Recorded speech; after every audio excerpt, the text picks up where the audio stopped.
السلام عليكم ورحمة الله وبركاته.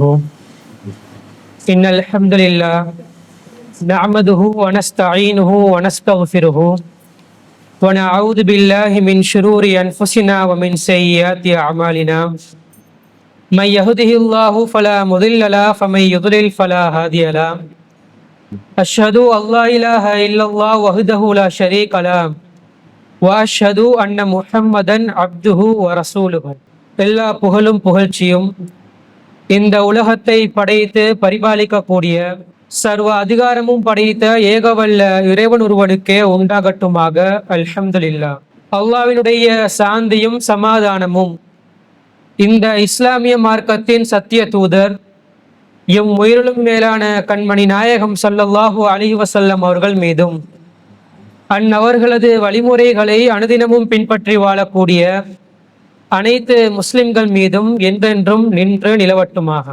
செய்திகளில் மிகச்சிறந்தது அல்லாஹுடைய செய்தியான அல் குர்ஆன் என்றும், நடைமுறையிலே மிகச்சிறந்தது கண்மணி நாயகம் ஸல்லல்லாஹு அலைஹி வஸல்லம் அவருடைய நடைமுறை என்றும், காரியங்களில் எல்லாம் மிக மிக கெட்டது மார்க்கத்தின் பெயரால் புதிதாக உருவாக்கப்பட்டவை என்றும், புதிதாக உருவாக்கப்பட்டவைகள் அனைத்தும் பிதுஅத்துக்கள், ஒவ்வொரு பிதுஅத்தும் வழிகேடு, ஒவ்வொரு வழிகேடும் நாளை மறுமையிலே நம்மை நரகத்துக்கு இட்டுச் செல்லும் என்று கண்மணி நாயகம் ஸல்லல்லாஹு அலைஹி வஸல்லம் அவர்கள் தனது சமுதாயத்திற்கு அச்சமூட்டி எச்சரிக்கை செய்த பொன்மொழியை நானும் அச்சமூட்டி எச்சரிக்கை செய்தவனாக எனது உரையை ஆரம்பம் செய்கின்றேன்.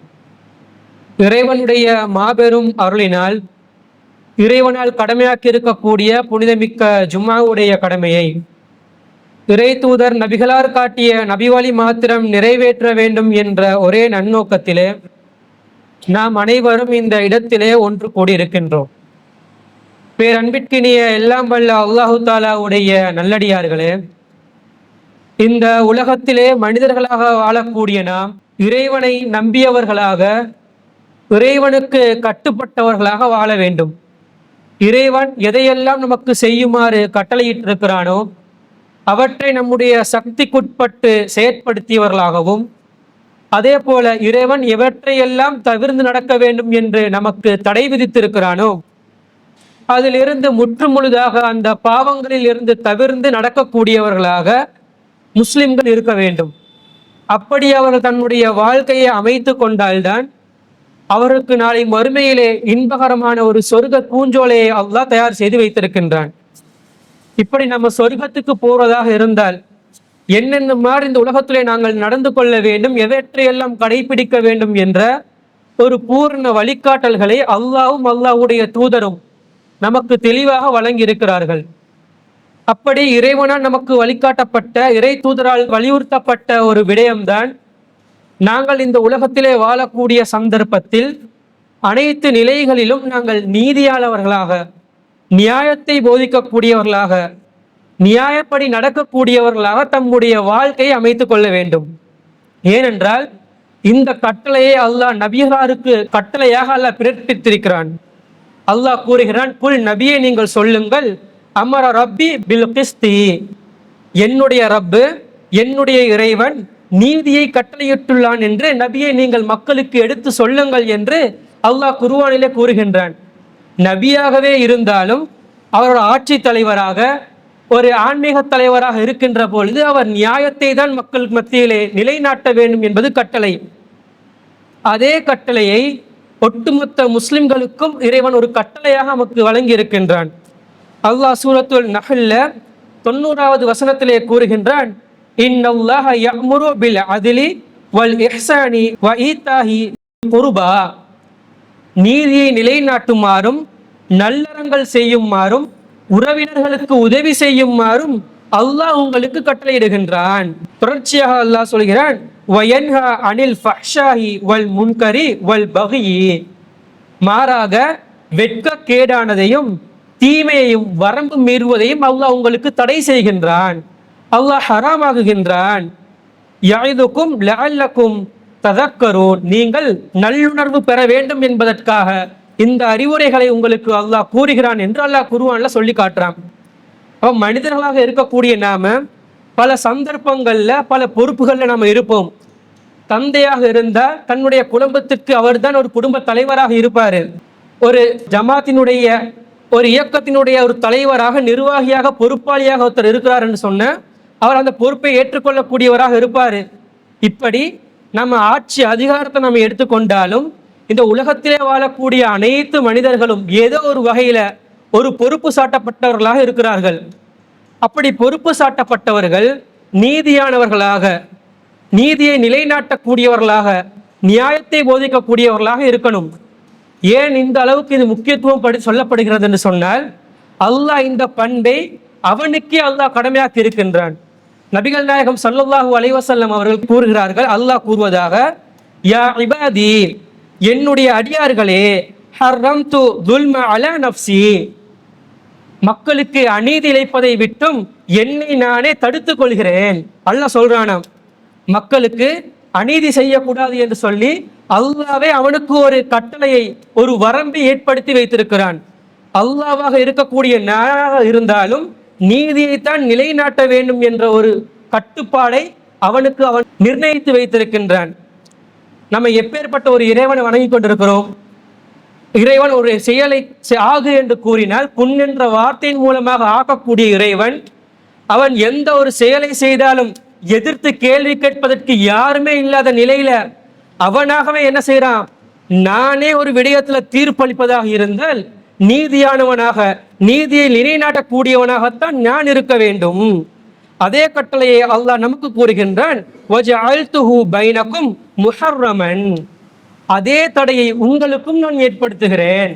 நீங்கள் உங்களுடைய வாழ்க்கையிலே செயற்படுகின்ற பொழுது நீதியை நிலைநாட்டக்கூடியவர்களாக, சத்தியத்தை போதிக்கக்கூடியவர்களாக நீங்கள் இருக்க வேண்டும். இன்றைக்கு இந்த கட்டளையை ஏற்றுக்கொண்டுதான் நம்ம இருக்கிறோம். அல்லாஹ்வை ஈமான் கொண்டிருக்கிறோமா இல்லையா? அல்லாஹ்வுடைய இந்த கட்டளை நம்ம அறிந்துதானே வச்சிருக்கிறோம். ஆனால் நம்முடைய செயற்பாடுகள்ல இந்த நீதியாக நடக்கக்கூடிய என்ற ஒரு விடயம் இருக்கிறதா என்பது நம்ம சற்று சிந்தித்து பார்க்கணும். ஒவ்வொருவரும் தங்களுடைய சுய வாழ்வை மீண்டும் ஒரு முறை பரிசீலனை செய்து பார்க்க வேண்டும். இந்த உலகத்துல பொருளீட்டுவதற்காக, சம்பாதிப்பதற்காக நம்ம அலைந்து திரிந்து கொண்டு இருக்கிறோமா இல்லையா? வியாபாரங்களில் ஈடுபடுகிறோமா இல்லையா? மணி நேரங்கள் பார்க்காமல் இந்த குடும்பத்திற்காக, இந்த உலகத்துல சந்தோஷமாக வாழணும் என்பதற்காக உழைக்கிறோமா இல்லையா? அப்படி பொருளீட்டக்கூடிய அந்த பொருளாதாரத்துல நாங்கள் நீதியாளர்களாக இருக்கிறோமா? நாம செய்யக்கூடிய சம்பாத்தியம் என்பது மற்றவர்களுக்கு அநீதி இழைக்காமல், அவருக்கு எந்த ஒரு துன்பத்தையும் அளிக்காமல் உரிய முறையிலே நாம் சம்பாதித்து கொண்டு இருக்கிறோமா என்பதை நம்ம சற்று சிந்தித்து பார்க்கணும். நீதி செலுத்துறது என்பது ஒரு மனிதனிடத்துல ஒரு ஜட்ஜாக, ஒரு நீதிபதியாக ஒரு பிரச்சனை வரும் பொழுது அதுக்கு நீதியான ஒரு நிலையில ஒரு தீர்வு சொல்றது மாத்திரம் ஒரு நீதியை நிலைநாட்டுறது இல்லை. சக மனிதனுடைய உரிமைகளை, அவருக்கு இருக்கக்கூடிய அந்த உரிமையை நாங்கள் பறித்தோம் என்று சொன்னால் அவர்களுக்கு அநீதி இழைத்தவர்களாக இஸ்லாம் நம்மை பார்க்கின்றது. மற்றவர்களுக்கு அநீதி இழைக்காதவர்களாக, நீதியை நிலைநாட்டக்கூடியவர்களாக முஸ்லிம்கள் இருக்க வேண்டும். இதை இன்னும் தெளிவாக அல்லாஹ் தனது திருமறை குர்ஆன்ல ஒரு உதாரணம் மூலமாக நமக்கு தெளிவுபடுத்துகிறான். வதரபல்லாஹு மஸலன் ருஜுலைனி, இரண்டு மனிதர்களை அல்லாஹ் உங்களுக்கு உதாரணமாக கூறுகின்றான். அந்த மனிதர் எப்படிப்பட்டவர் என்று சொன்னால், அஹதுஹுமா அப்கமு, அதிலே ஒருவர் ஊமை, பேச முடியாத ஒரு ஊமையான மனிதர். லா யக்திரு அலா ஷைஹின், அவருக்கு எந்த ஒரு சக்தியும் அவருக்கு இல்லை, அவரால் எந்த ஒரு பிரயோசனமும் இல்லை, அவரால் எந்த ஒரு நன்மையும் பெற்றுக்கொள்ள முடியாது. வஹுவ குல்லுன் அலா மௌலாஹு, அவருடைய எஜமானனுக்கு, அவருடைய முதலாளிக்கு இவர் ஒரு பாரமாகத்தான் இருக்கிறாரு. ஒரு முதலாளியாக இருந்தா தன்னிடத்திலே வேலை செய்யக்கூடிய நாம் எப்படி பார்ப்போம்? நம் மூலமாக, அந்த ஊழியர்கள் மூலமாக எனக்கு ஏதாவது ஒரு பொருள், ஏதாவது ஒரு சம்பாத்தியம் கிடைக்கும் என்று நாம் எதிர்பார்ப்போம். இந்த மனிதரால அவருடைய முதலாளிக்கும் பாரமானதாக அமைகிறது. ஐனமா யுவஜ்ஜிஹு லா யஅதி பிகைரின், அவருக்கு எந்த ஒரு வேலையாக அவரை அனுப்பினாலும் அதன் மூலமாக அவர் நன்மையை கொண்டு வர மாட்டார். சொல்லிவிட்டு அல்லாஹ் சொல்கிறான், ஹல் யஸ்தவி வமை யஅமுரு பில் அத்லி வஹுவ அலா சிராத்தின் முஸ்தகீம், இவரை விட அல்லாஹ்வுக்கு கட்டுப்பட்டு, அல்லாஹ்வுடைய சட்டங்களுக்கு கட்டுப்பட்டு நீதியை நிலைநாட்டுபவரும் சிறுவரும் சமமாவார்கள் என்று அல்லாஹ் கேட்கிறான். அல்லாஹ்வுடைய காரியத்துல அல்லாஹ்வுக்கு கட்டுப்பட்டு நீதியை நிலைநாட்டக்கூடிய ஒரு மனிதரும் இன்னொரு மனிதர் அவரால் எந்த ஒரு பிரயோசனமும் கிடைக்காத ஒரு ஊழியரை வச்சு இது 2 பேருமே ஒன்றுக்கொண்டு சமமாவார்களா என்று அல்லாஹ் கேட்கின்றான். அவரை விட நீதியை நிலைநாட்டக்கூடியவர் சிறந்தவராக இருக்கிறார் என்று அல்லாஹ் கூறுகின்றான். ஆனா இன்று நம்முடைய பொருளாதாரம் ஈட்டக்கூடிய அந்த காரியத்துல நம்ம சரியான ஒரு முறையை தான் நாம் கையாளுகிறோமா?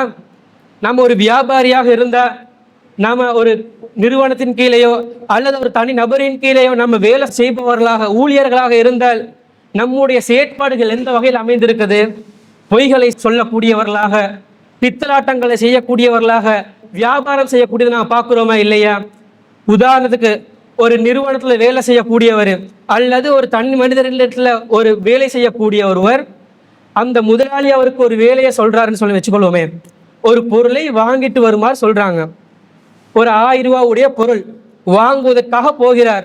1000 ரூபாய் கொடுத்து அந்த பொருளை வாங்கினா வாங்கக்கூடிய கடையில் என்ன சொல்றாங்க? இதை பில்லுக்கு 1500 சொல்லி பில்லை போட்டுட்டாங்க. அந்த 1500 ரூபாய்க்கு பில்லை போட்டு எடுத்துட்டு வந்து அவருடைய பொஸ்கிட்ட அவருடைய முதலாளிகிட்ட போய் கொடுத்து அந்த 1500 ரூபாய் பெற்றுக்கொள்கிறார்கள். இது ஒரு மோசடியா இல்லையா? பிற முதலாளியுடைய, பிற சகோதரனுடைய, பிற நபருடைய அந்த பொருளாதாரத்தை முறைகேடாக நாம புசிப்பது இஸ்லாம் நமக்கு தடைத்திருக்கிறது. அப்படி இருக்கத்தக்க வியாக்கியானம் சொல்லுவாங்க பாருங்க. நான் போய் வாங்கிட்டு வர்றேன்னா இல்லையா, அதுக்காக கமிஷன். அப்ப நீ கமிஷன் பெற வேண்டும் என்று சொன்னால், அதன் மூலமாக உனக்கு ஊதியம் கிடைக்க வேண்டும் என்று சொன்னால், குறிப்பிட்ட அந்த நபரை அணுகி இந்த பொருளுக்கு இந்த தான் விலை, ஆனால் எனக்கு இவ்வளவு வேண்டும் என்று கேட்டு பெற்றுக்கொள்ள வேண்டும். அதை விடுத்து அவர்களுக்கு தெரியாமல் நாங்கள் எடுத்துக்கொள்வது ஒரு பொருளாதார மோசடி. அது அநீதியாக இஸ்லாத்திலே பார்க்கப்படுகிறது. இந்த அநீதி குறித்து அல்லாஹ் திருமறை குர்ஆன்ல ஷுஐப் அலைஹிஸ்ஸலாம் அவர்கள் அவருடைய சமுதாயத்திற்கு செய்த ஒரு எச்சரிக்கை நமக்கு சொல்லுகின்றான். அல்லாஹ் தனது திருமறை குர்ஆன்ல 11வது அத்தியாயம் 84வது வசனத்திலே கூறுகின்றான், வஇலா மத்யன அஹாஹும் ஷுஐபன், நாங்கள் மத்யன் நகருக்கு ஷுஐபை அனுப்பினோம். கால அவர் கூறினார், யா கௌமி, என்னுடைய சமுதாயமே, அஅ்புதுல்லாஹ், நீங்கள் அல்லாஹ்வை வணங்குங்கள், மா லக்கும் மின் இலாஹின் கைருஹு, அவனை அன்றி, அல்லாஹ்வை அன்றி வணக்கத்திற்குரியவன் வேறு யாரும் கிடையாது. எந்த நபியாக இருந்தாலும் முதல்ல சொல்லக்கூடிய உபதேசம் என்ன? இந்த தௌஹீதுடைய உபதேசம் தான். அல்லாஹ்வை தவிர வேறு யாரையும் வணங்கக்கூடாது. அந்த உபதேசத்தை செய்துவிட்டு அவர்கள் கூறுகிறார்கள், வலா மிக்யால வல் மீசான, நீங்கள் அளவையிலும் நிறைவிலும் நீங்கள் மோசடி செய்யாதீர்கள், குறைந்து கொடுக்காதீர்கள். அளவை நிறைவிலே மோசடி செய்யக்கூடிய சமுதாயமாக ஷுஐப் அலைஹிஸ்ஸலாமுடைய சமுதாயம் இருந்தது.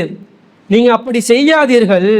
இன்னி அராக்கும் பிகைரின், நீங்க இப்போ நல்ல நிலையில இருக்கிறத நான் பார்க்கிறேன். எந்த ஒரு கஷ்டமும் இல்லாம, எந்த ஒரு சோதனையும் இல்லாம நல்ல ஒரு நிலையில உங்களுடைய வாழ்க்கையை நீங்கள் அமைத்துக் கொண்டிருக்கிறீர்கள். இந்த அளவை நிறைவேல நீங்கள் மோசடி செய்வதை உடனடியாக விட்டு விலகுங்கள் என்று எச்சரிக்கை விடுக்கிறார்கள். சொல்லிவிட்டு சொல்கிறார்கள், வ இன்னி அகாஃபு அலைக்கும் அஸாப யௌமின் முஹீத், மாறாக நீங்கள் இதன் மூலமாக தொடர்ச்சியாக இருந்தீர்கள் என்று சொன்னால் சுற்றி வளைக்கக்கூடிய அந்த மறுமை நாள் இருக்கிறதா இல்லையா? அந்த மறுமையுடைய நாள்ல அல்லாஹ் உங்களுக்கு எந்த மாதிரி வேதனையை ஏற்படுத்துவான் என்று நான் அஞ்சுகிறேன். நீங்க இப்போ நல்லா இருக்கிறீங்க, நாளை மறுமையில அல்லாஹ் பிடிக்க ஆரம்பிச்சிட்டான்னு சொன்னா உங்களுடைய நிலைமை எவ்வாறு இருக்கும் என்று நான் அஞ்சுகிறேன். வயா கௌமி, என்னுடைய சமுதாயமே, அவுஃபுல் மிக்யால வல் மீசான பில் கிஸ்தி, அளவையிலும் நிறுவையிலும் நேர்மையாக நீங்கள் இருங்கள், அநியாயமாக அளவை நிறுவையிலே நீங்கள் மோசடி செய்யாதீர்கள். வலா தப்சுன் நாஸ அஷ்யாஹும், நீங்கள் மக்களுக்கு பொருட்களை வழங்குகின்ற பொழுது குறைத்து விடாதீர்கள், நீதியான முறையிலே நடந்து கொள்ளுங்கள். வலா தஅஸவு ஃபில் அர்லி முஃப்ஸிதீன், நீங்கள் இந்த பூமியிலே குழப்பம் விளைவித்து திரியாதீர்கள் என்ற ஒரு எச்சரிக்கையை விடுக்கிறார்கள். ஆனா அந்த சமுதாயம் கேட்கல. அவர்கள் செய்து கொண்டதை மீண்டும் கண்டினியூ பண்ண ஆரம்பிக்கிறாங்க, தொடர்ச்சியாக செய்கிறார்கள்.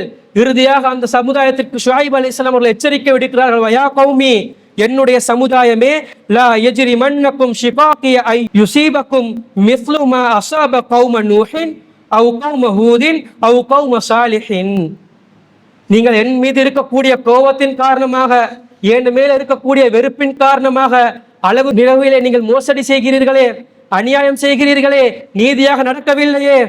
நீங்கள் ஒன்றை புரிந்து கொள்ள வேண்டும், உங்களுடைய முன்னைய சமுதாயமான நூஹுடைய சமுதாயத்தையும் ஹூதுடைய சமுதாயத்தையும் சாலிஹுடைய சமுதாயத்தையும் அல்லாஹ் என்ன ஆக்கினான் என்பதை அதை உங்களுக்கும் நேராமல் நீங்கள் பார்த்து கொள்ளுங்கள் என்று அவர் எச்சரிக்கை விடுக்கிறார்.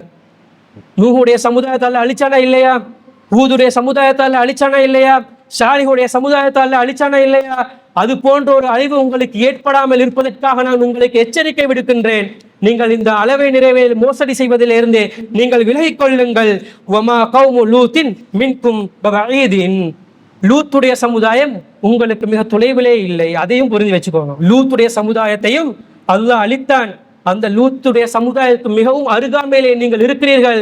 நீங்கள் உங்களுடைய அளவை நிறுவை மோசடியிலே சரியான முறையிலே அமைந்து கொள்ளுங்கள் என்று ஷுஐப் அலைஹிஸ்ஸலாம் அவர்கள் தன்னுடைய சமுதாயத்திற்கு விடுக்கக்கூடிய எச்சரிக்கையை நமக்கு சொல்லி காட்டுகிறார். அப்போ பொருளீட்டக்கூடிய ஒவ்வொரு ரூபாயாக இருந்தாலும் அது பிறருடைய உரிமையை பறிக்கக்கூடியதாக, பிறரை ஏமாற்றி எடுக்கக்கூடியதாக இருக்கக்கூடாது. அன்பிற்குரிய சகோதரர்களே, அந்த விடயத்திலே நீங்கள் மிகவும் கவனத்துடன் நீங்கள் கடந்து கொள்ள வேண்டும். அதே போல நாங்கள் என்னதான் பொருளாதாரத்தை ஈட்டக்கூடியவர்களாக இருந்தாலும் தனி மனிதர்களாக நாங்கள் சில பொறுப்புகளை ஏற்றுக்கொண்டு இருக்கிறோமா இல்லையா? ஒரு தந்தையாக, அதே போல ஒரு கணவனாக, சகோதரனாக, ஒரு ஜமாத்தினுடைய நிர்வாகிகளாக, ஒரு நிறுவனத்தினுடைய முதலாளியாக நாம் பல பொறுப்புகளை ஏந்தியவர்களாக நாம் இருக்கிறோம். அப்படி பொறுப்புகளை ஏந்தக்கூடிய நாம அந்த பொறுப்புகளிலும் நாங்கள் நியாயமாக நீதியை நிலைநாட்டக்கூடியவர்களாக இருக்க வேண்டும். அல்லாஹ் தனது திருமறை குர்ஆன்ல சூரத்துல் மாயிதால 8வது வசனத்திலே கூறுகின்றான், யா அய்யுஹல்லதீன ஆமனூ, நம்பிக்கை கொண்டவர்களே, கூனு கவ்வாமீன லில்லாஹி ஷுஹதா பில் கிஸ்தி, நீங்கள் அல்லாஹ்வுக்கு கட்டுப்பட்டு நீதிக்கு சாட்சியாளர்களாக நீங்கள் மாறிவிடுங்கள். வலா யஜ்ரி மன்னக்கும் ஷனாஉ கௌமின் அலா அல்லா தஅதிலு, நீங்கள் ஒரு சமுதாயத்தின் மீது இருக்கக்கூடிய பகைமையின் காரணமாக, ஒரு சமுதாயத்தின் மீது இருக்கக்கூடிய கோபத்தின் காரணமாக, அந்த கோபம், அந்த பகை, அந்த வெறுப்பு அந்த சமுதாயத்தின் மீது நீங்கள் அநியாயமாக நீதியாக நடக்காமல் இருப்பதற்கு அது காரணமாக அமைந்து விட வேண்டாம்.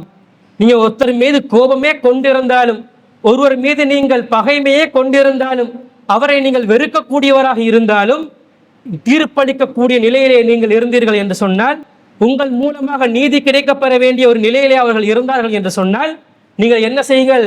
உங்களுடைய விரோதிகள், உங்களுக்கு பிடிக்காதவர்கள், உங்களுக்கு கோபத்துக்குரியவர்கள் என்றாலும் பார்க்க வேண்டாம், நீங்கள் நீதியை தான் நிலைநாட்ட வேண்டும். சொல்லிவிட்டு அல்லாஹ் சொல்கிறான், ஆதிலு, நீங்கள் நீதியாக நடந்து கொள்ளுங்கள். ஹுவ அக்ரபு லித்தக்வா, அதுதான் உங்களுடைய தக்வாவுக்கு மிகவும் நெருக்கமானதாக இருக்கிறது. வத்தகுல்லாஹ், அல்லாஹ்வை அஞ்சு கொள்ளுங்கள். இன்னல்லாஹ ஹபீரும் பிமா தஅமலூன், நீங்கள் செய்து கொண்டிருப்பவரை அல்லாஹ் நன்கறிந்தவனாக இருக்கிறான். நீங்க செய்து கொண்டு இருக்கக்கூடிய காரியங்களை, நீங்கள் செய்து கொண்டிருக்கக்கூடிய அட்டூழியங்களை, நீங்கள் செய்யக்கூடிய அநியாயங்களை இறைவன் பார்த்து கொண்டு இருப்பவனாக இருக்கின்றான். இறைவனுக்கு அஞ்சி உங்களுடைய பகைவர்களாகவே இருந்தாலும் நீங்கள் நீதியை நிலைநாட்டக்கூடியவர்களாக இருக்கணும். இந்த நீதியை தான் ரசூல் ஸல்லல்லாஹு அலைஹி வஸல்லம் அவர்கள் நமக்கு நிலைநாட்டினார்கள். எந்த சந்தர்ப்பத்தில் என்று சொன்ன, அனஸ் ரலியல்லாஹுடைய வீட்டில் ரசூல் ஸல்லல்லாஹு அலைஹி வஸல்லம் அவர்கள் இருக்கிறாங்க. அவர்களோடு சேர்ந்து சஹாபாக்களும் என்ன செய்கிறாங்கன்னு சொன்னால் நபிகளாருடன் இருக்கிறாங்க. அப்போ அனஸ் ரலியல்லாஹு என்ன செய்கிறாங்கன்னு சொன்னால், அவருடைய வீட்டில் இருக்கக்கூடிய ஆட்டில் இருந்து பாலை கறந்து கொண்டு வந்து அதில் தண்ணியை மிக்ஸ் பண்ணி ரசூல்லாவுக்கு குடிக்கிறதுக்கு கொடுக்குறாங்க. அப்போ ரசூல்லா குடிக்கிறாங்க. பொதுவாக நபிகள் நாயகம் ஸல்லல்லாஹு அலைஹி வஸல்லம் இடத்துல இருக்கக்கூடிய முக்கியமான ஒரு பண்பு தான் என்னன்னு சொன்னால், ஒரு பொருள், ஒரு சாப்பாடு பொருள் நமக்கு வந்துச்சுன்னு சொன்னால் அதை மற்ற சஹாபாக்களுக்கும் அப்படி என்ன செய்வாங்க, பகிர்ந்தளிக்கக்கூடியவராக இருந்தாங்க. அப்போ ரசூல்லா வளமையாக பகிர்ந்தளிக்கக்கூடிய நிலைமை வந்து வலது பக்கத்துலேருந்து தான் ஸ்டார்ட் பண்ணுவாங்க. ஏதாவது ஒரு பொருள் கிடைத்தால் அதை சாப்பிட்டு விட்டு வலது பக்கத்தில் இருக்கக்கூடியவர்களுக்கு அந்த உரிமையை வழங்குவார்கள். பக்கத்தில் ஒரு கிராமவாசி இருக்கிறாரு, உமர் ரலியல்லாஹு அதை பார்க்குறாங்க. தெரியும் ரசூல்லா அவருடைய வலது பக்கத்தில் இருக்கக்கூடியவர்களுக்கு தான் முன்னுரிமை கொடுப்பாங்க. ஆனால் அந்த கிராமவாசியை விட சிறப்புக்குரியவராக அபூபக்கர் ரலியல்லாஹு இருக்கிறாங்க. அல்லாஹ்வின் தூதரே, நீங்கள் அபூபக்கர் ரலியல்லாஹுக்கு கொடுங்கன்றாங்க. நாம் நம்முடைய வீடுகளில் ஒரு ஃபேமிலி கெட் டுகெதராக இருக்கும்பொழுது அப்படி தான் இருப்போம். நம்முடைய வீடுகளில் சொந்தக்காரர்கள், உறவினர்கள் வந்திருந்த ஒரு டீயோ பிஸ்கட்டோ சாப்பாடோ ஏதாவது ஒன்று கொடுக்குறதாக இருந்தால் வீடுகளில் மூத்தவர் யாரோ அவருக்கு தான் முதல் உரிமை கொடுக்கறது. அல்லது வீடுகளில் யார் மதிக்கத்தக்கதாக இருக்கிறார்களோ அவர்களுக்கு தான் முதல் உரிமை கொடுக்கக்கூடியவர்களாக இருக்கிறோம். ஆனால் நபிகளாருடைய வழிமுறை என்ன? தனக்கு வலது பக்கத்தில் இருக்கக்கூடியவர்களுக்கு தான் நாம் முதல்ல இருந்து ஸ்டார்ட் பண்ணணும். அந்த வலது பக்கத்தில் இருக்கக்கூடியவர் சிறுவராக இருந்தாலும் சரி, பெரியவராக இருந்தாலும் சரி, யாராக இருக்கட்டும், அவருக்குத்தான் முதல் உரிமை கொடுப்பது அவருடைய உரிமை.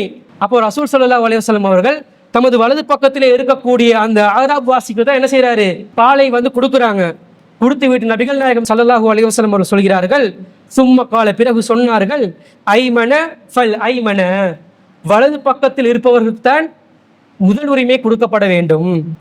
முதலில் வலது பக்கத்தில் இருப்பவருக்குத்தான் அந்த பொருட்களுடைய உரிமை இருக்கிறது. அந்த உரிமை வலது பக்கத்தில் இருப்பவருக்குத்தான். அந்த உரிமையை நாம் பறித்து மற்றவர்கள் சமுதாயத்தில் முக்கியஸ்தர்களாக, ஒரு ஜமாத்தினோட தலைவர்களாக அல்லது வீட்டில் பெரியவர்களாக இருக்கக்கூடியவர்கள் கொடுப்பது அநீதி என்று நபிகள் நாயகம் ஸல்லல்லாஹு அலைஹி வஸல்லம் அவர்கள் அந்த இடத்திலே நீதியை நிலைநாட்டுகிறார்கள்.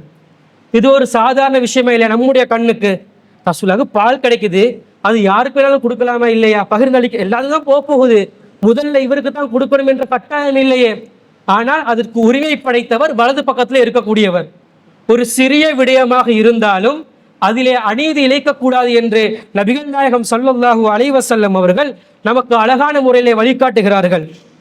இன்னும் ஒரு சந்தர்ப்பத்தில் அல்லாஹ் தனது திருமறை குர்ஆன்ல சொல்கிறான், வஇதா குல்தும் ஃபஅதிலு வலவ் கான தா குர்பா, உறவினர்களாகவே இருந்தாலும் உங்களுடைய சொந்தக்காரர்களாகவே இருந்தாலும் நீங்கள் பேசும் பொழுது நீதியை பேசுங்கள் என்று அல்லாஹ் கூறுகிறான். தவறு செய்யக்கூடியவர் உங்களுடைய மனைவிகளாக இருந்தாலும் பிரச்சனை இல்லை, உங்களுடைய தாயாக இருந்தாலும் பிரச்சனை இல்லை. தவறு செய்தவர் தவறு செய்தால் அந்த தவறை உரிய முறையிலே கண்டிக்கக்கூடியவர்களாக நாம் இருக்கணும். இன்றைக்கு நாம கணவன்மார்களை எடுத்து பார்ப்போமே, கணவனும் மனைவியும் தாய்மார்களும் ஒரே குடும்பத்துல ஒரு கூட்டு குடும்பமாக இருக்கிறாங்கன்னு சொன்னா அடிக்கடி இந்த மாமியார் மருமகள் என்ற பிரச்சனை வரும். பிரச்சனை வரும் பொழுது அதிகமான கணவர்கள் என்ன செய்வாங்கன்னு சொன்னா உம்மாக்கு முக்கியத்துவம் கொடுத்து, உம்மாவே பிழை செஞ்சிருந்தாலும் மனைவியை கண்டிக்கக்கூடியவர்களாக, அவங்க அப்படி செஞ்சுதான் நீங்க அட்ஜஸ்ட் பண்ணிட்டு போன்னு சொல்லி அப்படியே உம்மாக்கு முக்கியத்துவம் கொடுத்து, தாய்க்கு முக்கியத்துவம் கொடுத்து அந்த தவறை, தாய் செய்த தவறை கண்டிக்காமல் விட்டு விடுவதை நாம் பார்க்கிறோம். ஆனா இஸ்லாம் இதை தான் நமக்கு கற்றுத்தருகிறதா? தவறு செய்வது தாயாகவே இருந்தாலும், அது யாருக்காக இருந்தாலும், அது தவறை அவர் தவறாக செய்தால் என்று சொன்னால் அந்த இடத்திலே கண்டிக்கக்கூடியவர்களாக நாம் இருக்கணும். இதை தான் நபிகள் நாயகம் ஸல்லல்லாஹு அலைஹி வஸல்லம் அவர்கள் கண்டிக்கக்கூடியவர்களாக இருந்தார்கள். நபிகள் நாயகம் ஸல்லல்லாஹு அலைஹி வஸல்லம் காலத்துல ஒரு உயர் குலத்திலே இருந்த ஒரு பெண்மணி என்ன செஞ்சுறாங்கன்னு சொன்ன, திருடுறாங்க. இது அதிகமாக நம்ம கேள்விப்பட்ட ஒரு சம்பவம் தான். திருடுறாங்க. திருடக்கூடிய சந்தர்ப்பத்தில் அவருக்கு ஒரு தண்டனை நிறைவேற்றணுமே இல்லையா? இஸ்லாமிய அடிப்படையின் சட்ட அடிப்படையில் அவருடைய கை வெட்டப்படணும். அப்போ அந்த குலத்தை சேர்ந்த முக்கியஸ்தர்கள் பேசிக்கொள்றாங்க, அல்லாஹ்வின் தூதரோட யார் ஒரு அட்ஜஸ்ட்மெண்ட்டுக்கு கொண்டு பேச முடியும்? நாம் உயர் குலமாக இருக்கிறோம், இவருக்கு தண்டனை கையை வெட்டணும், சாதாரண ஒரு தண்டனை இல்லையே, கையை வெட்டக்கூடிய ஒரு தண்டனை, அப்படி ஒரு நிலைமை ஒன்று இருக்குது. ரசூலுல்லாவோட பரிந்து பேசுறதுக்கு யார் போவான்னு சொல்லி அவங்க மஷூரா பண்ணி என்ன செய்கிறாங்க, ஒரு நபித்தோழர் அனுப்புகிறாங்க. அனுப்பி நீங்கள் என்ன செய்யுங்கன்னு சொன்னால் ரசூல் ஸல்லல்லாஹு அலைஹி வஸல்லம் இடத்துல போய் பரிந்து பேசுங்க, அவர் செஞ்சது தப்பு தான், தவறு தான், ஆனால் அந்த தண்டனையை நிறைவேற்ற வேண்டாம் என்று சொல்லி அவர்கிட்ட பரிந்து பேசுங்கன்னு சொல்லி உஸாமா ரலியல்லாஹு அனுப்புகிறாங்க. அப்போ உஸாமா ரலியல்லாஹு அவர்கள் போயிட்டு ரசூலுல்லாவிடம் போயிட்டு பரிந்துரை பேசுகிறாங்க. அல்லாஹ்வின் தூதரே, அவர் தப்பு செஞ்சிட்டாரு, தவறு செஞ்சிட்டாங்க, ஆனால் அவருடைய தண்டனையை குறைச்சிருங்க, இல்லாட்டி தண்டனை வழங்க அவரை கண்டு கொள்ளாமல் விட்டுருங்கன்னு சொல்லி அவர் பரிந்து பேசுகின்ற பொழுது நபிகள் நாயகம் ஸல்லல்லாஹு அலைஹி வஸல்லம் அவர்கள் சொல்கிறார்கள், அல்லாஹ்வுடைய தண்டனைகளில் ஒரு தண்டனையின் குறித்தா நீ என்னிடம் பரிந்து பேச வந்திருக்கிறாய், அல்லாஹ் இந்த பாவத்திற்கு, இந்த தவறுக்கு இந்த தண்டனை தான் என்று நிர்ணயித்து விட்டான். அல்லாஹ் தண்டனைப்பா, இது ஏன் தண்டனை இல்லை, இந்த தண்டனை விஷயத்துல என்கிட்ட நீ பரிந்து பேச வந்திருக்கியா? அவர்களை கண்டித்து விட்டு ஒட்டுமொத்த மக்களையும் ஒன்று கூட்டுகிறார்கள், மிம்பரின் மீது ஏறி மக்களுக்கு உரை நிகழ்த்துகிறார்கள். அப்போது நபிகள் நாயகம் ஸல்லல்லாஹு அலைஹி வஸல்லம் அவர்கள் கூறுகிறார்கள், வைமுல்லா, அல்லாஹ்வின் மீது ஆணையாக, லவ் அன்ன ஃபாத்திமத பின்த முஹம்மதின், இந்த முஹம்மதினுடைய மகள் ஃபாத்திமா திருடி இருந்தாலும், சரகத் லகதஅது யதாஹா, அவருடைய கையை நான் வெட்டுவேன். ஏண்ட மவளா இருந்தாலும் எனக்கு பிரச்சனை இல்லை, நான் நீதி செலுத்தக்கூடிய ஒரு நிலையில இருக்கிறேன், நான் நீதியாளனாகத்தான் இருக்க வேண்டும். எந்த மகள் ஃபாத்திமா திருடி இருந்தாலும் அவருடைய கையை நான் வெட்டுவேன் என்று பகிரங்கமாக ஒரு நீதியை நிலைநாட்டக்கூடிய ஒரு தலைவராக நபிகள் நாயகம் ஸல்லல்லாஹு அலைஹி வஸல்லம் அவர்கள் இருந்திருக்கிறார்கள். அன்பிற்குரிய சகோதரர்களே, நம்முடைய இந்த நீதி நம்முடைய விஷயத்திலே எந்த நிலையில இருக்கிறது என்பதை நாம் சிந்தித்து பார்க்க வேண்டும். பிள்ளைகளோடு இருக்கும் பொழுது பிள்ளைகளுடைய விஷயத்துல நாங்கள் நீதியாளராக நடந்து கொள்கிறோமா? நமக்கு பல பிள்ளைகள் இருந்தாலும் ஏதாவது ஒரு பிள்ளை, ஒரு மூத்த பிள்ளையோ இளைய பிள்ளையோ நடுத்தரத்தில் இருக்கக்கூடிய பிள்ளைக்கோ ஒரு பாசம் அதிகமாக இருக்குமா இல்லையா? அந்த அதிகமாக இருக்கக்கூடிய அந்த பாசத்தின் காரணமாக கூட பிள்ளைகளுக்கு மத்தியில் நம்ம பாரபட்சம் காட்டக்கூடாது. ஆனால் இந்த பாரபட்சம் காட்டக்கூடிய இந்த நிலைமை இன்று சர்வசாதாரணமாக ஆகிவிட்டது. அண்மையில கூட இலங்கையில ஒரு செய்தி வெளியிடப்பட்டிருந்தது. என்னன்னு சொன்னா, கடந்த 6 மாத காலங்கள்ல, இந்த வருடம் முதல் 6 மாத காலங்கள்ல இலங்கையில மாணவ பருவத்தில் இருக்கக்கூடிய மாணவிகள், பெண் பிள்ளைகள், பாடசாலை பருவத்தில் இருக்கக்கூடிய மாணவிகள் 44 பிள்ளைகள் என்ன செய்யறாங்கன்னு சொன்னா கர்வம் அடைந்திருக்கிறார்கள், பிரெக்னன்ட் ஆகி இருக்கிறாங்க என்று சொல்லி ஒரு செய்தி வெளிவருகிறது. இது போலீஸ்ல போய் பதிவு செய்யப்பட்ட தரவுகள். போலீஸ்ல போகாம சட்ட ரீதியாக மாறாம மானத்தை கருத்தில் கொண்டு பிரச்சனை வரும் என்ற பயத்து சமுதாயத்திற்கு பயந்து அப்படியே பூசி முழுகக்கூடிய சம்பவங்கள் ஏராளமானதாக இருக்கும். இதற்கு எல்லாம் என்ன காரணம்? தாய் தந்தையர் இடத்துல இருக்கக்கூடிய அவர்கள் மூலமாக கிடைக்கக்கூடிய இந்த அன்பு பாரபட்சம் காட்டப்படுவதுதான். மூத்த பிள்ளைக்கு ஒரு அதிக பாசமும் அடுத்த பிள்ளைகளுக்கு ஒரு வகையான பாசத்தையும் காட்டக்கூடியவர்களாகத்தான் இன்றைய பெற்றோர்கள் இருக்கிறார்கள். இன்னும் நாம் தெளிவாக சொல்றதா இருந்தா, இன்றைக்கு சமுதாயத்துல பிள்ளைகளுக்காக சொத்துக்களை சேகரிக்கிறாங்களா இல்லையா? ஆண் பிள்ளைகளாக இருந்தா அவன் எதையாவது செய்து எதையாவது இதாக்கி எப்படியாச்சும் முன்னுக்கு வந்துடும், எதையாவது தேடிக்கொள்வான். பெண் பிள்ளைகளுக்காக சொத்து சேர்க்கக்கூடிய ஒரு காட்சியை நம்ம பார்க்கிறோம். இதே கல்யாணம் வந்துருச்சுன்னு சொன்னா, திருமணம் வந்துருச்சுன்னு சொன்னா அப்படியே நகைகளை வாங்கி கொடுப்பதன் மூலமாகவும் சவடிகள் என்ற பெயரிலும் வீடுகளை வாங்கி கொடுப்பவர்களாகவும் அவங்க என்ன செய்யறாங்க? சொத்துக்களை வழங்குறாங்க. சொத்துக்களை வழங்குறது பிரச்சனை இல்லை. ஆனா அந்த சொத்துக்களை நாம் வழங்குகின்ற பொழுது பாரபட்சம் இல்லாமல் அனைத்து பிள்ளைகளுக்கும் கொடுக்க வேண்டும். நபிகள் நாயகம் ஸல்லல்லாஹு அலைஹி வஸல்லம் அவருடைய காலத்துல ஒரு நபித்தோழர் அவருடைய மகனுக்கு என்ன செய்யறாருன்னு சொன்னா ஒரு வீடு அன்பளிப்பா கொடுக்குறாரு, ஊட கொடுக்குறாரு. நம்முடைய சமுதாயத்தை கொடுப்போமா இல்லையா? ஊடு மகளுக்கு, கடை மகனுக்கு சொல்லி நாங்கள் பிரித்து கொடுப்போமா இல்லையா? அது மாதிரி ஊட வந்து ஒரு மகனுக்கு கொடுக்குறாரு. அப்போ அவருடைய மனைவி சொல்கிறார், இந்த நீங்க கொடுக்கக்கூடிய இந்த அன்பளிப்பு இருக்குதா இல்லையா, இதுக்கு அல்லாஹ்வின் தூதரை நீங்கள் என்ன செய்யுங்க? சாட்சியாக கொண்டு வாருங்கள். அல்லாஹ்வோட தூதர் சாட்சியாக இருந்தால்தான் இந்த அன்பளிப்பை நான் ஏற்றுக்கொள்வேன் என்று சொல்றாங்க. அது போல அவரும் நபிகள் நாயகம் ஸல்லல்லாஹு அலைஹி வஸல்லம் ஒரு இடத்துல போறாங்க. போய் அல்லாஹ்வின் தூதரே, நான் என் மகனுக்கு என்ன செய்கிறேன்?